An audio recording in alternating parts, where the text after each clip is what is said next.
I asked you on, as you know, to talk about the opinion piece you wrote yesterday on the rape allegations in Parliament.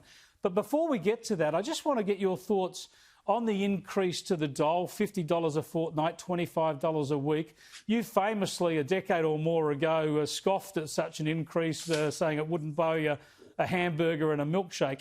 Is it to be sneezed at in the current situation? Well, you know, you raise an interesting point. I did say that a certain amount a week, I think it was $5, wouldn't buy you a hamburger and a milkshake. That's $5 a week, so it's a bit more than that.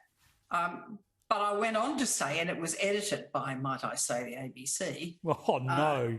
Perish the thought. And everyone else who ran it, they clipped it from the ABC, and it might be unfair to them. It was a live show, and then in news services it was clipped. Indeed. And picked up by other people in the clipped form. What I went on to say is it won't buy you a hamburger and a milkshake $5 a week.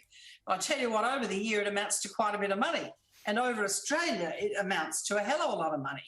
Not those exact words because I don't obviously remember them. But this is about $7 billion. That's a pretty big slice of money. Yeah, so this is $25 a week. Obviously, you've got to strike this balance where you're getting people enough money to get by, but you always want to retain the strong incentive to get work, don't you?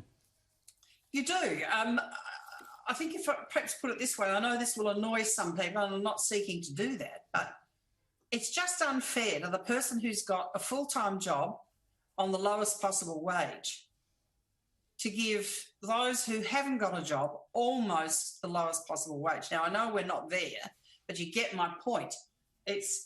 You're being fair to the people who are working for very little. Yeah, and this gets it to about... You don't compare the unemployment benefit to the wage of someone who's, doing reasonably well. You compare it to someone who's struggling, who's only just got their foot on the ladder, and they look at someone doing, not much apart from applying for work, which is, a job to apply for work. You can't get away with doing 1 or 2 a week now. And they say, well, why should they get that much? And I understand that. Yep, I think this gets it to about 40% of the minimum wage, which has been seen as a bit of a benchmark in the past.